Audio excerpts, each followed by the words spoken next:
And good evening, everybody. Welcome to the debut of the best doggone podcast in the land. We are a part of the Fanatical Elves Network, a subsidiary of Fans First Sports Network. I'm Ethan Greenberg, and alongside of me is my co-host, hostess with the mostest, Heather. Good sometimes hostess with the mostest. Sometimes it's the mostest anger after what we've been through as Cleveland fans this week, but we're going to get into all of that later. Oh, yeah. We are jam-packed here tonight. Thank you, everybody, for tuning in.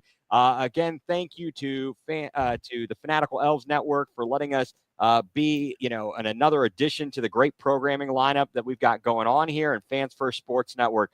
You can find all of the podcasts from this show and the other shows on the Fanatical Elves and Fans First on all of your favorite podcast platforms, iTunes or Apple. I don't even know, wherever you go to listen. And Ethan, thank you. I'm super excited. So to everybody that's listening now, everybody that's listening on the replay, Ethan and I have been talking about this for a while, and it's been a little bit of a brainchild. Anybody who's watched College Football with Heather or Going Nuclear CLE, I think you'll see you're going to get a lot more of the same with Ethan and I. Some fun. Yep. With the twist, we're going to add some stuff. Don't forget, please do not forget to follow us. Follow each of us on our personal X, Twitter pages, whatever you want to call us. But please subscribe to our YouTube page, and please follow us on X at the Best Doggone Podcast. So we're really excited to get this off the ground. Absolutely. It is a jam-packed agenda we have going on here. It is. And I guess, Heather, we need to go. I mean, we are based in Ohio. Yes. As Cleveland fans, as Ohio State fans, and we're going to go a little bit outside of that too. We're going to talk about the bigger stories. But this week, you know what the biggest story is on Radio Row? It's not the actual game. It's not the game. We're not even talking. Practice. We're not even talking practice. Exactly. We are not even talking about. We're talking about practice. No, we're not talking about. We're not talking about practice. Are we talking about the playoffs? Playoffs? Playoffs? No, we're not talking. We are talking about Myles Flash Garrett. Heather. Okay, so when that news, so we've been hearing all season long as Browns fans. I think that this is a story that transcends. It's the NFL. You don't have to be a Browns fan to know what's going on and the nuclear implosion that's happening right now in Cleveland. I think that everyone pretty much knows, but for those of you that do not know, we've been hearing for the last half of the season that Myles Garrett wanted traded. He wanted out. We were all, no. Myles loves Cleveland. He's a Cleveland guy. He's with us. And this week, Myles Garrett drops a bomb, drops a statement, a written statement that says he wants out of Cleveland because he wants to win. He doesn't care about money. He doesn't care about any of that. He wants to win now. and that's the reaction. Monday morning, 11 o'clock, I'm listening to ESPN Cleveland, the really big show. Hold on. We've got breaking news. And this statement, he sent it out, his agency, whoever, sent it out to everybody. Adam Schefter's posting and all this stuff. Everybody. Now I will show you this because, and this is related. I did this as a very tactical, and this decision was made with this in mind. You know what it says? It says loyal. Yep. Loyal. And at the heart of it, we as fans want our team, teams and their players, especially the best players. We'd love for them to be as loyal to us as we are to them. And this right here, Myles Garrett, is disingenuous. It's disloyal. It's vomit-inducing. I don't know. I'm sick about it. This guy gets drafted after a 1-15 crap-ass season. Yeah, right. Comes in as the number one pick. Now, in that draft, if you recall, I looked down. That was the same draft class where some guy who's in the Super Bowl is playing, and he was Big Ten. Yep. And,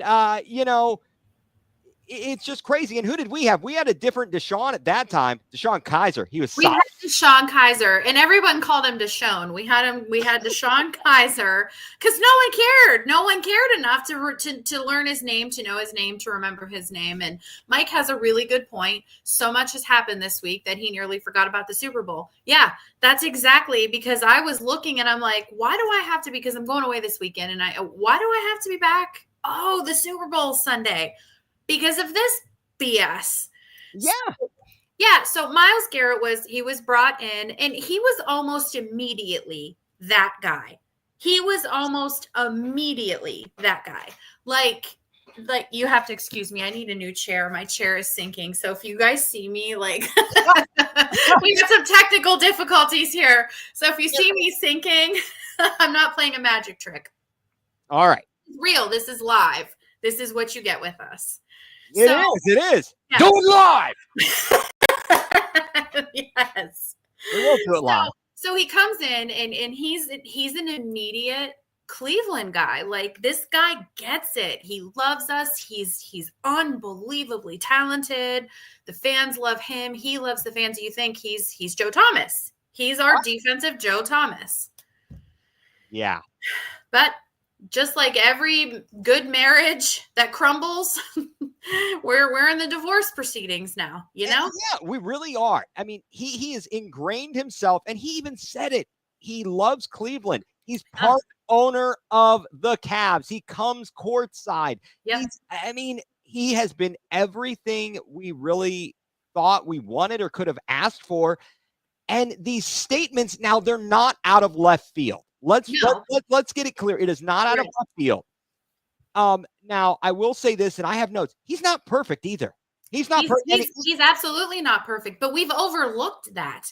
We have overlooked that. Other lesser players, like, it's no secret, I am absolutely madly in love with Greg Newsome. Not like that. He's my favorite player. He's too young. He's my favorite player. I love him. Do not ask me why. I've met him a couple of times. Every time he's been exceptionally nice. And if he did that, everybody would be calling for his head. If he had done some of the things. And speaking of his head, Myles Garrett, he cracks Mason Rudolph right over the dome with his own helmet. And we lost Mason. When we lose Garrett for the last like 6 games of that. 6 games that year. It's crazy. And we were ready to put a statue up because everybody was, and now I'm not so sure.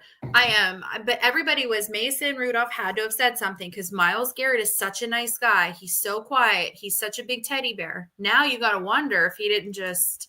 I don't know that I'd go that far, but it was not a high moment for him. I was on Thursday Night Football. It was in the 4th quarter. I remember all. I'm like, whoa, what just happened? Exactly. Yeah. And then, of course, that year was a complete disaster. You had craziness. You had Freddie Kitchens at head coach, and it just fell up. It went downhill. The next year was Kevin Stefanski. Who was Freddie Kitchens whoop-de hell? Was he whoop-de hell? I believe he may have been. I'm a little bit off on that history. He's the Pittsburgh started it. Yes, he is the Pittsburgh started, so he probably was whoop-de hell. Right, and he's the, if you're, in Bakery, if you're not wearing orange and brown, then we don't care. He's getting into fights with, Rex Ryan and, with his crappy ass cap, dentures, whatever that. Right, exactly. Give me a break. So this, Myles Garrett has done so much for this team, but then he does stupid things like that. He wrecks his Porsche. Did we ever get to the bottom of that? No, we never got to the bottom of that. Like, nothing was ever talked about after that. He wrecked his Porsche. He was okay. They said it was bad weather. Yeah. Dude, you live in Northeast Ohio. Even on a sunny day, it's bad weather because we don't get the sun. Yeah, and there was questions at least at the beginning. Well, who is the person who was with him? And we don't know. Nothing ever came out. It all went away. Kind of funny when you think about it. Whatever. It is what it is. Right. So now he's been with a team. He starts out, actually his first season, is the 0-16 season, and he's had 2. So far in his time here, 102 and a half career sacks, 6 Pro Bowls, 4 times an All-Pro. And as a team, though, 2 winning seasons Right. and 1 playoff win in those 2 playoff appearances. 2 playoff appearances, 1 win. Right. Against Pittsburgh, incidentally. Yeah, and he didn't really show up in Houston last year. Now, granted, he wasn't throwing pick sixes all over the place, but No. at the same time, he was basically invisible. The whole defense was that day. They picked a bad day to play badly. Bad, right. They picked a bad day to play bad, and they did play bad. I'm trying to find so that kind of rolls into what we were going to talk about is, should the Browns honor that trade? What do you think? All right, so here's my thought process on it. My thought, right, should you honor it? Now, let's look at it from, if this were any other business and there was a person who was unhappy with their job and they wanted to leave, they'd be free to leave. My company would say, you're not threatening me. Goodbye. Right. And if so I guess let's take a look at this in the private sector. Okay. If a person is not performing at their job, they're gonzo, right? If they leave, they leave. But you're in a contract, right? And this whole thing where athletes have become so powerful that they can make these demands. I mean, we're seeing it in the NBA, and we're going to hit this a little bit later. You know, Jimmy Butler's, and you sit there and you cry and you sit out. You saw this past season in football, Hassan Reddick, you know, and it got to the point he sat as long as he could. I would say that, would I trade him? It's going to take a boatload. Right. I'm not trading. What contending team is going to have that much capital to give? Because I'm saying he's our best player. And there it is. I'm not trading him to a contending team. Shut up. Get out. You're going to Carolina. I'll send you to Siberia. You can go straight to the Right. I'm not setting you up for okay. So there's stipulations. One, he's not going anywhere in the AFC North for sure.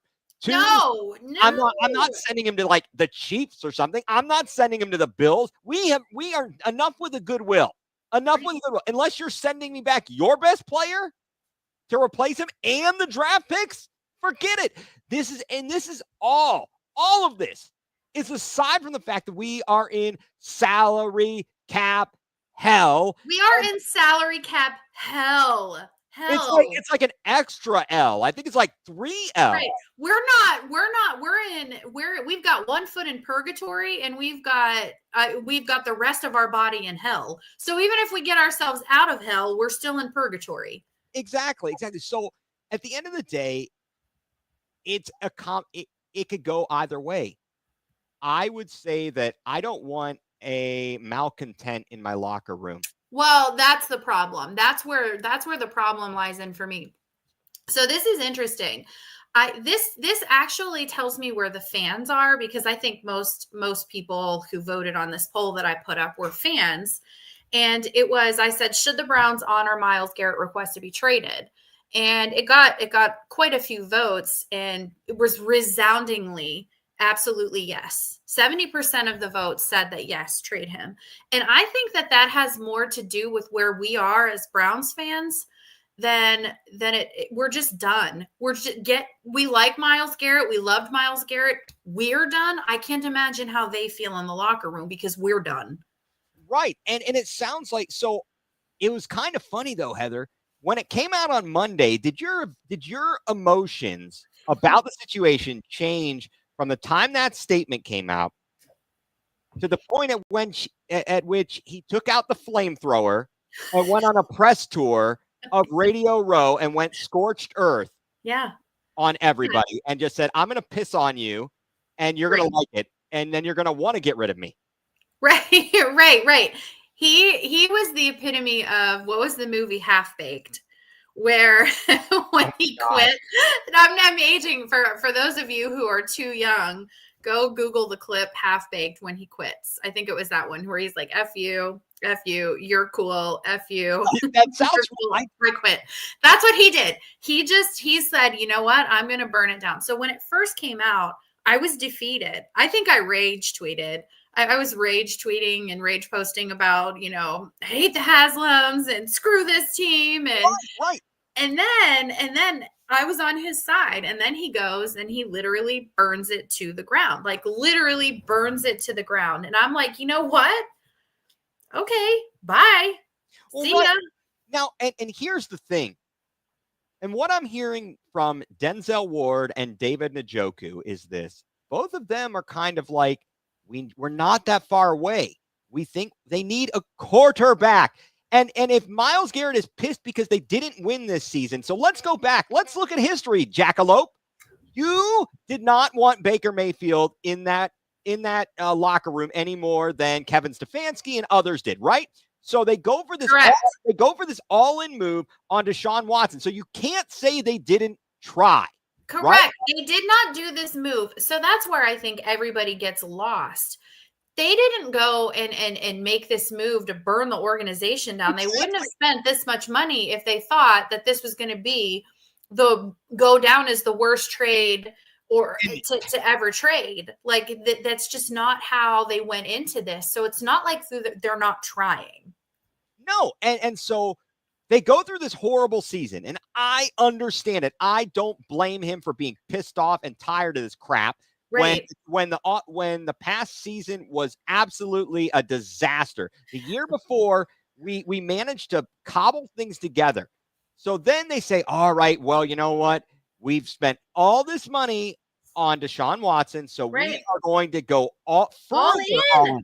We are going to change the offense, do all these things, and it screwed them. But now they're going back to what worked, and now he wants out. Now, and this guy has the audacity to come out now and talk about how all he wants to do is win championships, and I don't care, and blah, blah, blah. And other sports shows are pointing this out. This guy, when he came out and early in his career, all he talked about was sack records, defensive player of the year, all these things. He did not talk about winning. And folks, when are these athletes going to realize that the more they open their stupid mouths, the dumber they look? Right. Everybody's got receipts on these clowns. It is. I agree. I completely agree because it's not a good look. Now, will any team take a Myles Garrett? Yeah. Do they have the capital to give up? No, I don't think that they do. So Garrett, if you're going to be like this, and it's going to be a long 2 years. John said Heather is sinking in her chair like the Browns' chance of winning a Super Bowl anytime. All right. You know what? And I was about to say, thought about the open of the show saying, well, we're going to be talking about something that the Browns are about as far away from as the person is at the top of the bowl, the Super Bowl. The Super Bowl, right?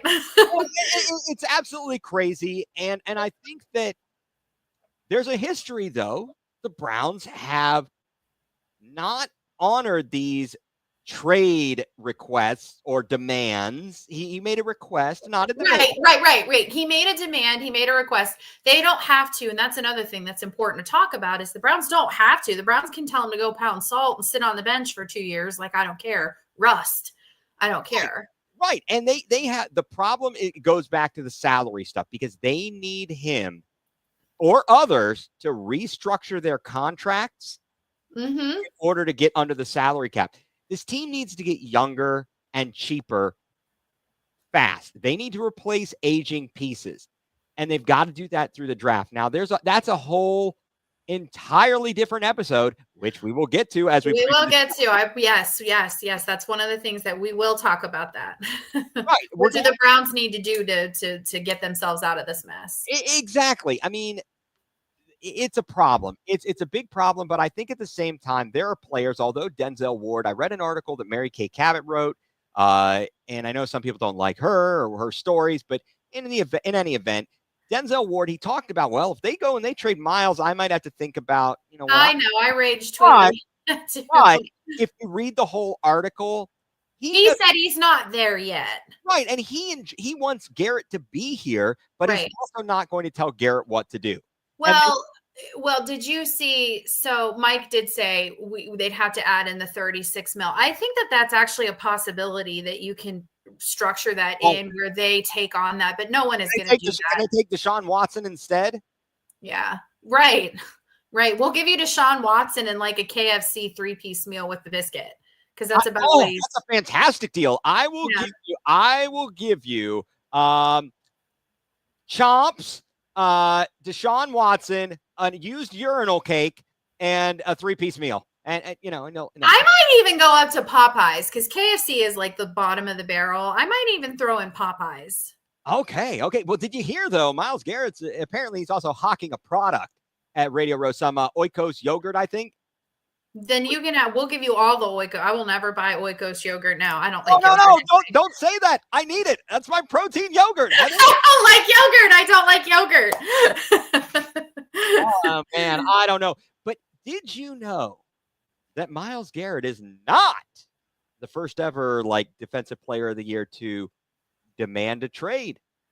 Did you know that one former Baltimore Raven, who we all hate, Ray Lewis, he demanded a trade after the 05-06 season. They had already won a Super Bowl, so it's not apples to apples. Well, right. But they did not give it. It's not apples to murderers. I'm sorry. Oh yeah, I'm sorry. Yeah. No, Ozzie Newsome didn't give in to that. He stays with the team, finishes his career there. They go on to win a second Super Bowl. So it's not to say that this is irreparable. Well, this isn't the end. I mean, it definitely, most certainly isn't the end. There's still a lot of off season left. He could just be really mad right now. I say things when I'm mad. I say things when I'm hungry. We all lose it sometimes. And then when I'm hungry and tired, I could burn it down too. Like I have burned stuff down when I was hungry and tired. But wait a second. Were you doing that in order to get your red stapler back? Did you burn the building down? The last row. I'm going to burn the building down. Listen, I was covering up fraud for my friends, so I burned the building down. Yes, exactly. Anybody that doesn't understand that reference, either go check out Office Space. And see, I think that's the other way that they could handle it. That you could pull Peter Gibbons. You could just not do a very good job. You could just, and I think Homer Simpson has a quote about that too. It's like, you don't quit, you just do a half-ass job. Exactly. I think that it was crazy though that he in fact then threw the line, Andrew Berry's line, back in his face, about going straight from Cleveland to Canton.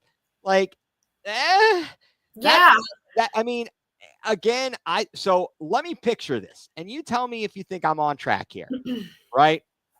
Myles Garrett goes to the team, says, I want to know the plan. He talked about that in public in I think December, want to know the plan. They get to the offseason, they tell him the plan. He's like, yeah, I'd like to be traded. Then they interview Andrew Berry. Andrew Berry makes that comment about, no, we're not trading him, not even for 2 first-round picks.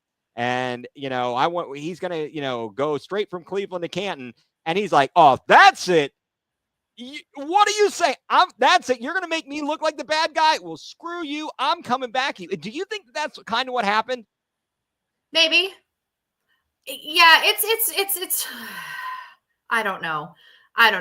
It's really hard to say. You're dealing with multi-million-dollar egos. You're dealing with multi-million-dollar egos. You're dealing with people who maybe they've been told no before, but they haven't been told no in a very long time. Exactly. So that's a huge problem. It absolutely is. Did you see there is and I'm not into conspiracy theories. I like hearing about them, but I'm not necessarily into them. But did you see that later about LeBron? They're saying that LeBron was in his ear. I know, but that's what I'm saying. That's how these things evolve. I saw that, and Rich Eisen asks him. He says it, and the people who don't like LeBron. So first, there's the people who don't like LeBron anyway, so they're going to go right at that. Everything that he does. If he gives a kid an autograph, they're going to bash him for not giving the kid next to him an autograph. That's just everything he does. Yeah, exactly. And then they're going to say, "Oh, he's anti-Cleveland." And I'm like, you stop. Mm-hmm. Clutch Sports, which is owned by LeBron, right, is the agent for Myles Garrett. Correct. Myles Garrett has a relationship with LeBron. Remember the workout video? So please stop. LeBron has a relationship with who was just I'm getting ahead of myself. Who was just traded in the NBA? Anthony Davis, and He's got a relationship with him. He didn't have anything to do with that. Yeah, exactly. So I think that's ridiculous. That's absolutely crazy. I was thinking of another conspiracy theory we're going to get to in a moment, actually. But I think at the end of the day, this is to be continued. It is. This is going to be a topic for not just Browns fans in the offseason. I think that this is going to be a topic of the NFL, because that's all. Guys, stay tuned. Watch us. We're going to be on Thursdays. This will be our slot. But we'll talk about what do the Browns need to do to fix this mess. Oh, and it's a fine mess you've gotten us into. Well, a fine mess. Well, we have a podcast, so we're experts. So whatever we say, all it has to do is get up to the right people, and they will listen to us. And they problem fixed, problem solved. It is what we do. You know who else will listen? The sponsors. That's right. Right now, we're going to take a quick break here for our sponsors. You are tuned in to the best doggone podcast in the land. I think that's enough time. Welcome back to the best doggone podcast in the land. How now that we've moved on from the drama in the land, what's next here? What do you think? Think we should actually talk about two teams that are good in the NFL? Let's talk about the Super Bowl, something that most teams actually. So I jest about the Browns. I joke about the Browns, how we'll never see it. If we're being completely honest, most teams will never see the Super Bowl. So, I mean, let's talk about, is this the most hated Super Bowl in recent memory? People are already yapping about the halftime show, which I'm actually kind of excited about. I do like Kendrick Lamar. Yeah. You have to be a Kendrick Lamar fan. But you have people are already upset about the halftime show and how it's not going to be good. And then you have, okay, please, Philly fans, don't come at me. But what I'm saying, I think, is relatively well known. You have probably the most hated team in the NFL versus the most hated fan base. Oh, yes. In the NFL. Please don't come at me, Philly fans. I'm not saying anything bad about you. I'm just saying in general statement, it's the fan base is not very well loved. I did a poll. Who do you want to win the Super Bowl? All right. So Kansas City came in at 18%. Cancel the Super Bowl came in at 25%. A meteor strike came in at 28%. And Philly actually came in at 29%. So Philly fans, you got out there and voted, but it was very, very close. A meteor strike was second.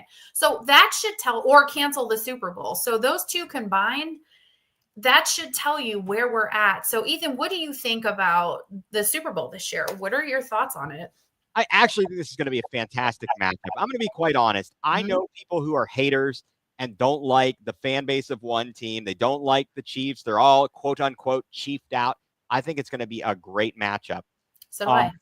I know that right now the Chiefs are playing that role of the villain, the evil. Well, they are, but they're also playing a role of the unrespected villain. Like, people are counting them out, which is silly. Yeah, but I think there were times, I will say this, Heather, I think there were times, let's compare it to the last, I don't know, quote unquote dynasty. Let's look at the Patriots. There were times that they were not as well respected. They were, obviously, I mean, they were heavy favorites when they lost to New York, I think both times. Correct. But there were a couple other times. I mean, so let's see, they won 6 Super Bowls over a 20-year period. They did. I mean, there were times. First of all, they were hated. Second of all, there were times they were like, "Oh, can Tom Brady still do this?" I mean, I think going into maybe his last Super Bowl in New England, there was question about whether he could do it. And I mean, gosh darn it, he pulled it off. He did. Kansas City, what you have to give them credit for is that they have found different ways to win. They have very good. They are the prime example of why coaching matters, because they find ways to win. They don't have blowout wins. They don't have flashy wins. Their offense isn't as good as it's been in the past. Their defense is still good, but what they have is stability, good coaching, and chemistry. They play really well together. They seem to like each other. They do. They really do. Look, I think the people that really hate them, they hate them because they're jealous. right? Well, I think the Mahomes have a lot to do with it. The Mahomes, I come out here and I throw it to Andy, I throw it to yeah. Travis, and he's open a lot, and great And guy. his wife and his brother are not exactly Yeah, not exactly endearing. I mean, I can't say that I hate anybody that I don't know, but I would not want to get to know them. well, and I get it, and I guess that let me just say this from a hate level, as it were. I hated the Patriots more than I hate the Chiefs, and the reason I hated the Patriots more than I hate the Chiefs is because Bill Belichick is You hate Belichick. At least Andy and, Reid is likable. and there were shenanigans going on. I know people were going to get to it, the conspiracy theories about the Chiefs and how the refs favor them and this, that, and the other. Bill Belichick and the Chiefs the Patriots were literally cheating. They were literally cheating, and nothing happened. So did you and our viewers jump in or comment, Ethan, did you see and I don't know if it was true or not. I mean, you can't believe everything you read on the internet or see on the internet, but there was a video of a reporter saying, you have so many people here that helped you get here and shaped you. Who is your favorite ref? I didn't see that, and that's hilarious. And actually, that's a good point there.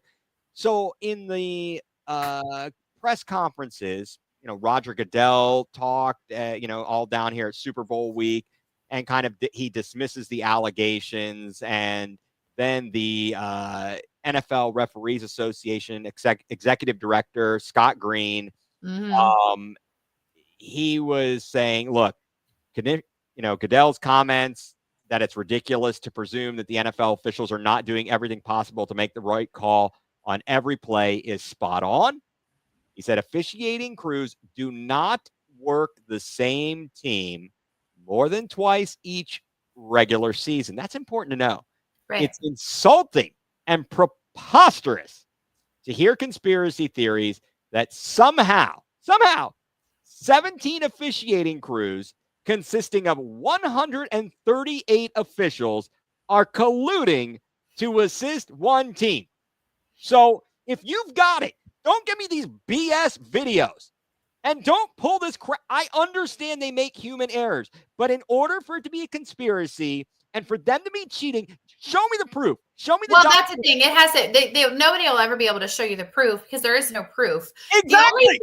The only merit, I think, and you can say this about any team, not just the Chiefs. I think that there are particular players that probably get better calls, maybe a little bit more favorable calls. Absolutely. But Patrick Mahomes is one of those players. He's earned it. He is an easy first round Hall of Famer. Easy first round Hall of Famer. He is going to win 2 or 3 more Super Bowls in his lifetime. Yeah. And so is he going to get more calls than Deshaun Watson? Yeah. Michael Jordan got a lot of calls, didn't he? Michael Jordan got a lot of calls. He got a lot of calls. Exactly. And so I'm tired of the nonsense. So I'm going to move on past that conspiracy theory and tell them to go, stick it where the sun don't shine. Let's talk about the game here. So Heather, who do you believe is in the driver's seat for this? Who has the advantage? What are your thoughts on this matchup? I'm actually probably going to be in the minority, but I am giving the advantage, I think, to Philadelphia. Because Philly it's not that they don't have anything to lose, but they're not playing as a dynasty. They're not playing for a dynasty. There's not that media hoopla around Philly like there is Kansas City, and that has a lot to do with Taylor Swift. So I think that they have that. They have Saquon Barkley.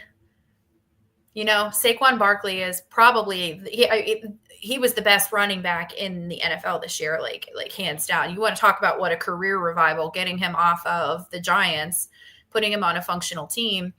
I think that Philly probably has a little bit better, a more rounded offense. I think, Kansas City doesn't have the great pass game that they used to. It's still good. Please don't come at me. And it's still really good. They're in the Super Bowl. I'm just saying in this game. Philly has a great pass game. They have a great rush, and they have a good, solid defense. So I am giving the edge to Philly. Yeah, and I don't want to see Kansas City win again because it's selfish. Because I had Saquon Barkley on my fantasy team, and I won in my big money league because Saquon Barkley. So I want to see the guy win a Super Bowl because he won me a lot of money this year. Hey, and that is fair. And I gotta say, I think everything you say, I mean, there's no arguing. This game is a toss up. Let's face this game is a toss up. It could go either way. Right. At the end of the day, so all right, coach, who gets the advantage? Sirianni or Reed? Reed. Okay. Yeah. Quarterback, Mahomes or Hurts? Mahomes. Okay. Defense? Philly. I think Philly gets a little bit of an edge. Okay. Because they've played, Philly has had to, I'm changing my answer. Kansas City has a slight edge in my Look, at the end of the day, I still think, and this isn't exactly what I'm rooting for. I'm also, despite my friends, I'm rooting for Kansas City because not just for spite. I really don't care if they win. Right. I just would do it for spite and say, oh no. Right, you don't want them to win. I want them to win. Yeah, exactly. Just because they complain so much, so vehemently that I'm gonna have to root for them. I'm gonna need you to shut up. Okay. Yeah. I'm rooting for my Super Bowl squares. So you asked me. So running back.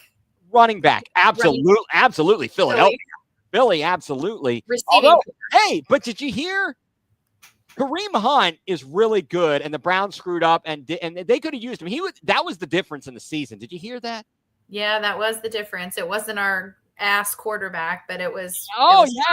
It was because we didn't keep Kareem, and it had nothing. I cannot believe people are that dumb. I cannot. They don't. You can't.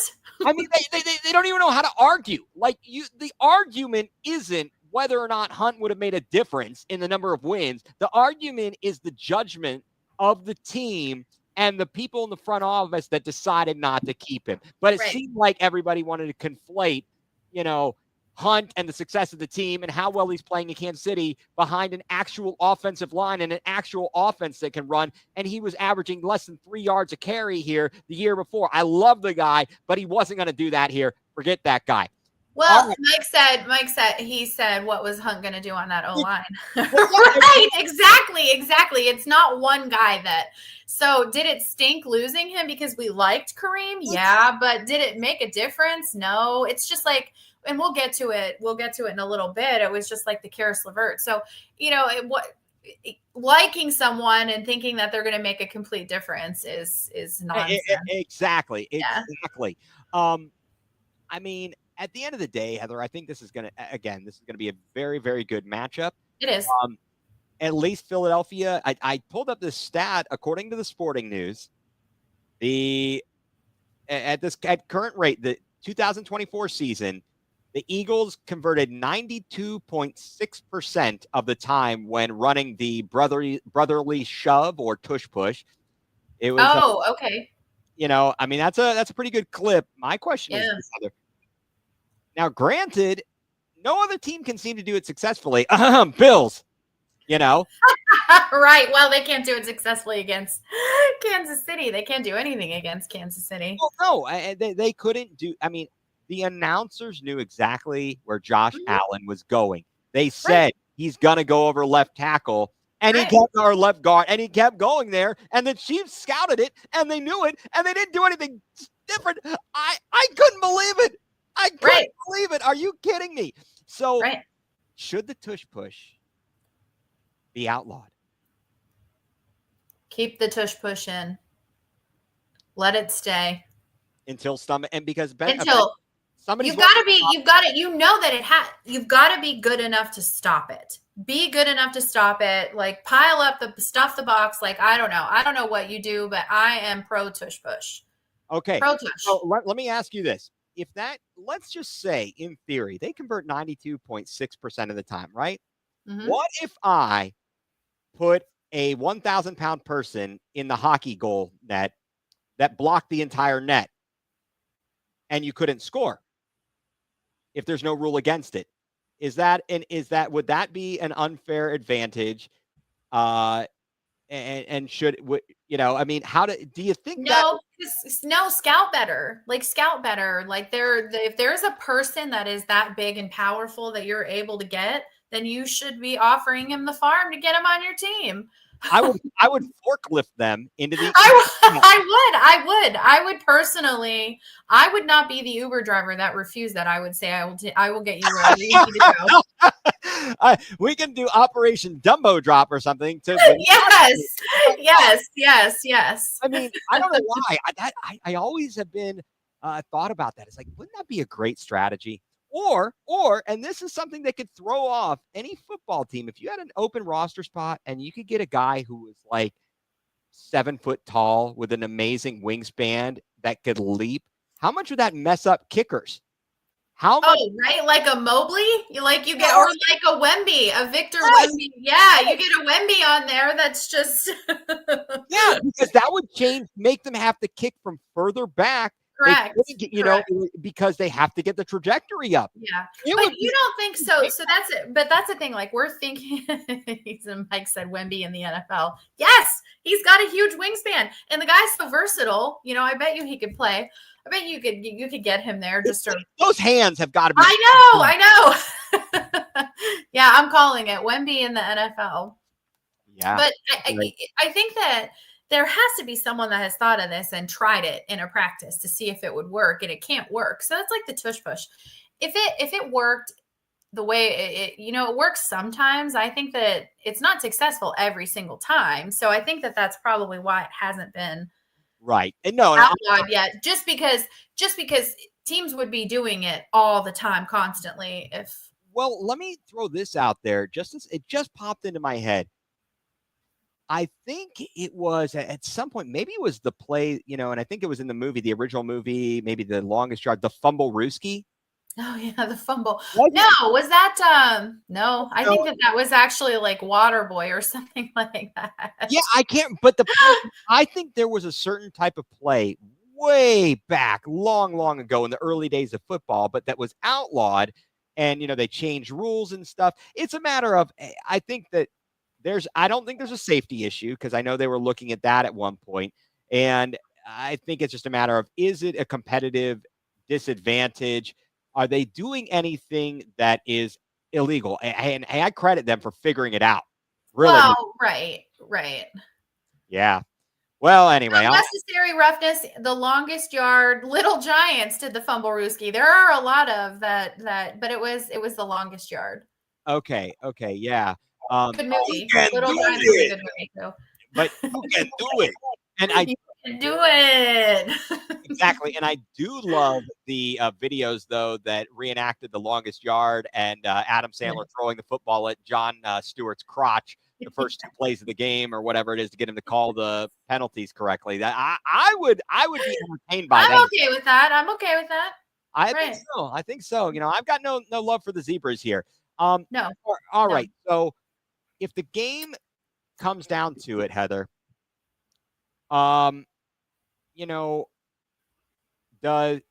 basically, would you kind of agree that Philly needs to be the last team to possess the ball?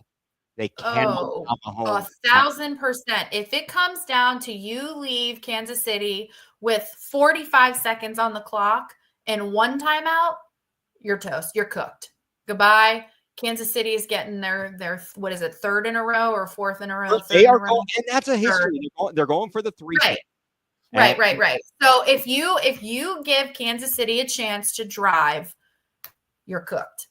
Yeah, I mean, Philadelphia. Shut the lights off, go home. Yeah, Philadelphia has come a long way this season. If you recall, against the Clowns, the hapless Clowns, when we were playing Philadelphia, they're winning the game. And their coach is getting booed and heckled, and players are, but that's Philly fans. And then the very next week they win, and then, everybody friggin' loves them again. Philly fans are scary. You guys are scary. Yeah, but I love you, but you're scary. I would not go there. I would not go there as an opposing fan. Especially, no, ma'am. Especially would not take a child there for that type of nonsense. That's really sad. that's the way they are. I mean, it's not, the fact of the matter is there are enough people that are that crazy that make There it are. that bad. Because it's not every fan, and we're saying that. We're definitely saying that. What we're saying is the ones that are bad are really, really, really bad. Like they're worse than a lot. Exactly. And I mean, I don't like anybody giving crap or causing problems for opposing fans. And a No, lot I of don't either. liquid courage comes into play, and there's plenty of that Mhm. going on there. So, I mean, I don't know what other good, all the other things that go on around the Super Bowl, Heather. What are the biggest things going on around the Super Bowl that most people who are the casual fans want to see? The national Well, they anthem. want to see the halftime show. They want to see the national anthem. I think that the national anthem has become a spectacle It's in a big itself now. deal. How long is it going to go? Are they going to nail it? Is it going to be terrible? Is it, because the bar is set really high with Whitney Houston. And apparently I did that poll. Chris Stapleton set the bar really, really high. He did a So they want to fantastic see job. that. They want to see the commercials, which the commercials have been really disappointing lately. Like the last, I'd say 2 or 3 years, the commercials have been probably because you could feed every homeless person, feed, clothe, house every homeless person in America with the money that they spend on advertising in the Super Bowl. Well, right. And I think for the most part, a lot of these companies that come about, okay, so years ago, there was a big thing. Remember when Danica Patrick Yes. was doing ads for GoDaddy? Yeah, for GoDaddy. And there were a ton of other similar companies doing advertisements like that for their, for IP services, for internet, for providing you with your domains and so on and so forth. Right. And a couple of years back, how many different crypto advertisers were there? Right. And who understands crypto? Like you've got to be like the average person doesn't understand crypto. And even if I understood it, I probably wouldn't do it. Your commercial isn't going to make me. Exactly. I just want to see. I want to see the Pepsi commercials. I want to see the Clydesdale Budweiser commercials. Bring those back. Bring the emotional commercials back. Bring back the fun commercials, the Snickers commercials. Yes, with Betty White. Betty White. Yes. Oh, amazing. Those are just amazing commercials. Yeah. So bring back the M&M's commercials were always fun. Yes. So, those are great. I was going through, Heather, as we were talking about our topics. I was watching those commercials and remembering some of the really, really good ones. As you and I were talking, I mean, I had to throw out a with him. I know. Or do you remember the frogs? Budweiser. And then the next year they had the iguanas that were trying to get rid of the frogs. Yes. And they're on the logs, and then they hear Bud. Yeah. And they go, I mean, it was amazing, those commercials. They've had so many good. Do you remember back in the day, the Bud Bowl? Yes, I remember the Bud Bowl. Yes.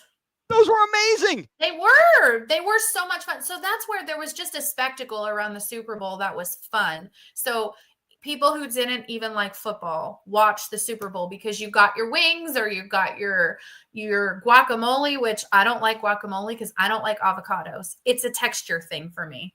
Okay, that's fair. What is your go-to Super Bowl food, Heather?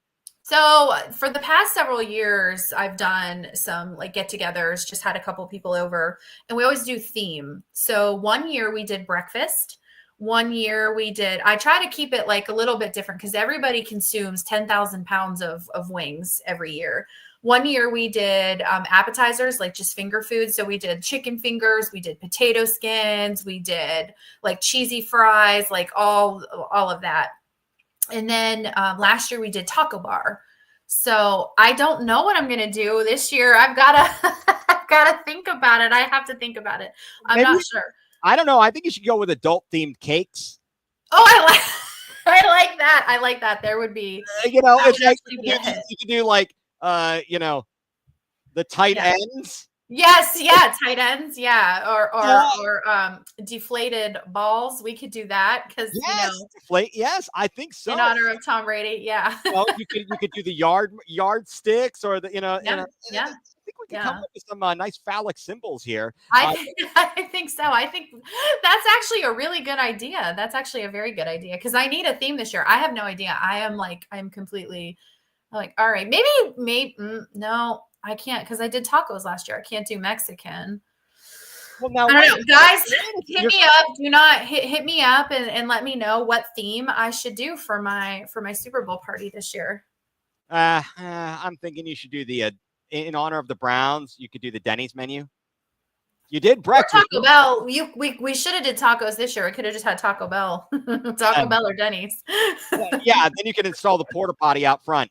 Exactly. You know, I don't know. So Whitney Houston came in at number 1 on our poll question about the best national anthem. And so the halftime shows, I'm starting to age out a little bit. Prince, and there's no other answer for me that's number 1. There are really, really, really good shows. So like Michael Jackson, really good show. But Prince.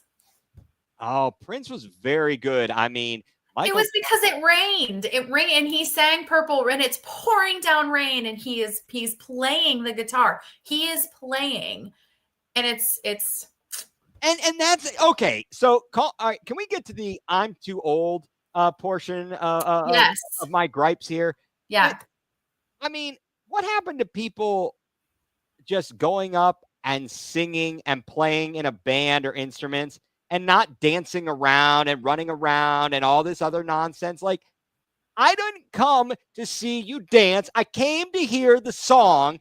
Will you stand there and sing it? Yeah, it's theatrical. It definitely is theatrical. But what I want to see, I don't mind a little bit of the theatrics, but I want to see them singing. And Brad I missed this comment earlier.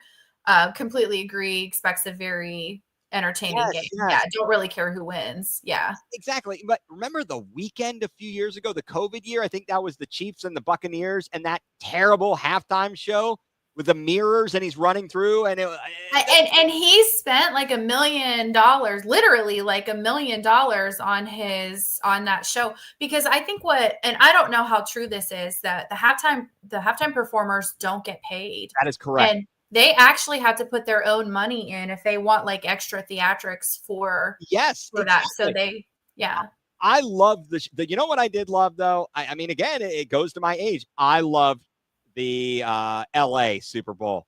All the artists, Dre, Snoop.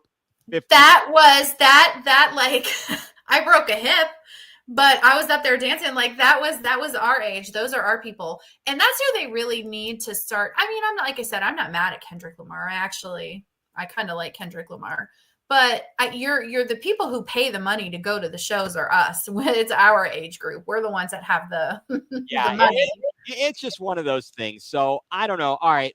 I think that, were there any other polls out there, Heather, that we had? Okay, we've covered all those. Yeah.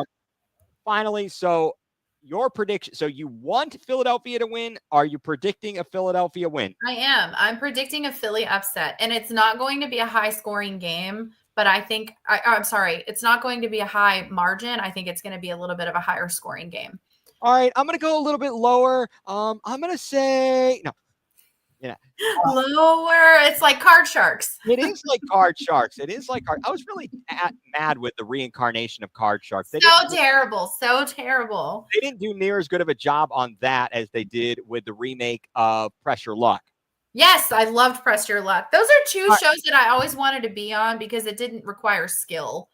It did, although, do you remember the guy that cracked the board? Yes, who figured it out, and then have you seen the documentary? I have seen the documentary. He deserved everything. Listen, he cracked the code. He sure did. But I also like one of my favorite players ever on Press Your Luck was the guy who's like, he must have been from Cleveland. All right, Lake Erie Luck. Lake Erie Luck, yes. I just watch because I love these people getting the whammy. So I don't know. I am kind of leaning toward the Chiefs winning, and I'm pulling for them a bit. But again, let's be a good game and enjoy it a little bit here because it's the last real football we're going to see until August. I know. Exactly. I hate this. It's so sad. Ah! we segue. We could segue right in. I have a couple of minutes before I have to jump off, but we have the Cleveland Cavaliers to get us through this. Exactly. That is exactly what I was going to say, Heather. We have to let them know. We have to let them know. We have Donovan Mitchell's Cleveland and Evan Mobley's Cleveland Cavaliers. We have the the 3 All-Star. Should have been 4 because Jared Allen should have made the All-Star game. But. Oh, and he should have been just given an invitation yesterday after he laid that guy out at the end of the game. That was the saddest, ugliest win I've seen in a long time. Thank goodness Darius Garland bailed us out. And he did. Ice in his veins. Stone cold killer. Yeah, that was. He was about to, give me another beer. And he was about to crack him open there. The trade deadline, guys, I mean, it's a huge topic. It passed the Cavs. Let's talk since we are, like you said, the Cavs. They made a huge move this afternoon. Yes, they did. And no one expected that, I don't think, because everybody kept saying they have a good, not that big of a move, because they said they have a good core, they have a good team, right. They have a solid team, they have a winning recipe already. What do they need to do? And Colby Altman says, yeah, I'm going to make sure. Right. Look, we talked on Going Nuclear on Monday to the radio voice of the Cavs, Tim Alcorn, a phenomenal guy to talk to, first of all. And he didn't want to see the Cavs make any moves, and he watches it up close and personal, and he's there every game. And I can completely side with either. Yeah, I can too. They want to win. That's the thing. And I think that they're just doing the best, and they have a history of making good decisions. It's not like the Browns. Although, and I don't know that Kobe was at the helm of this, but that Kyrie move, I don't think Kobe was at the helm with that one. Yeah, he may not have been the GM at David Griffin. Yeah. Why did we not trade him to the Pacers to get Paul George? What happened? And instead we get back a broken hip Isaiah Thomas, the wrong one, not the good Isaiah Thomas. Right. Jason Crowder and a bag of peanuts. Right. I can't. Not even arena peanuts, dollar store peanuts, because arena peanuts are at least like $17 a bag. Oh yeah. No, yeah. It was just a terrible move, but no, Kobe Altman makes the right move there. I think. Yeah. You talked about it. Karis LeVert, likable dude. He's a Columbus guy, although he is a Michigan guy, but he was all right. He liked him. George Niang. Yeah, sometimes you hated him, sometimes you loved him. He didn't back down from anybody. I'll tell you that. He did not. No. And I mean, I love the trade. Am I sad that LeVert is gone? Yeah, I am, because I liked Karis LeVert. But sure. From that's an emotional piece of it. From like looking at it from a business perspective, I love the deal. And Mike has a good point, because Ben Simmons, maybe, I don't know if we get Ben Simmons or not. Ethan and I were talking about this before. He could still go to, they're saying the Clippers or the Cavs are the 2 destinations. I don't know. Yeah. I don't know. It's a good question. I don't know where he's going to go, and it's a matter of, is he going to come in and be motivated? Yep. Is he healthy? And what role does he really play? I think getting DeAndre Hunter is huge. He is a college teammate of Ty Jerome at UVA, and I think that's a great move.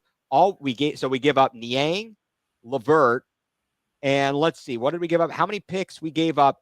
Scrolling past it. We give it 2, I think. 3. No, 2 first round, and yeah. No, it's 3 second round picks. Oh, was it 3 second round picks? And then 2 future pick swaps just to get DeAndre Hunter. So we gave up a lot. We gave up in a win now. Yeah, we are in a win now, because we only have our guys for a couple of years. So. Exactly. And I mean, I know everybody's talking about the LA and the Dallas trade. Everybody's talking about malcontent Jimmy Butler getting out of Miami and going to the Golden State Warriors. Have a good time with, over the hill Draymond Green. Right. Steph Curry's getting older. Good luck, buddy. Good luck, because unfortunately you're there about 5 years too late, buddy boy. Right. And Kevin Durant, that clown, he's turning down things left and right. That guy, I'm sorry. You ring chasing succubus you know, Well, and he's not going to get another one now. He's definitely not going to. I don't think he's going to get all of another his one injuries, he's terrible. And you know what? Good for them. Have fun. Have fun with your malcontents over there. Be great. And I think the Cavs did a great job. And let's get to the All-Star break. Let's just get to the All-Star break healthy, you know? Right. I agree. And let's get out of it. And let's not have that lag. Yeah, exactly. We're going to have a good Valentine's Day All-Star weekend. Does those line up? Is that a week from now? It's a week. It's next weekend. Okay, so we're going to be talking on Valentine's Day. We can watch the skills challenge. Yep. And then Saturday night, the 3-point. No, I don't know. Lots of fun stuff at the All-Star break coming up. We'll have lots to say about that on next. We're going to have lots to say about that. So I do need to jump off. We are at the hour. And guys, this has been amazing. This has been a great debut for our pod, the best doggone podcast in the land. Please do not forget to follow us on X right there. Give us a little follow. We'll follow you back. And like and subscribe on YouTube at youtube.com. It's the best doggone podcast in the land. And follow us. Please follow us. So, absolutely. Ethan, Thank you. This was amazing, guys. Thank you so much for joining. Thank you for your comments. Thank you for your participation. We're so excited that you chose to spend your hour with us. And we look forward to, putting out a lot more where you're going to find us Thursdays at 7 o'clock, but there may be some surprise shows in there because you can see we've got a lot to talk about. Oh, yes. I've got a lot of energy here. I don't have energy for anything else, and I'd like to sit on the couch and be a lazy bum, but I can come in here and I can do this. This is what I'm talking about. Mike, I love you, man. Yep. We really appreciate you and everybody who's tuning in. Again, want to thank also the Fanatical Elves Network and Fans First Sports Network. Glad to be a part of these groups, and with the Fanatical Elves, John Suchin, for allowing us to be on, and all of our friends over there. Thanks Sherry, Lou, et cetera, everybody at Fanatical Elves. Be sure to follow all of their programs. So Heather, we will be back. We will have more to say next week. And who knows what's going to happen? What else will happen? I know we're going to have a lot to talk about. So keep tuning in, you guys. Thank you so very much, Ethan. Thank you. Love you, buddy. And we'll be talking soon. And thank you for tuning in to the best doggone podcast in the land. Good night.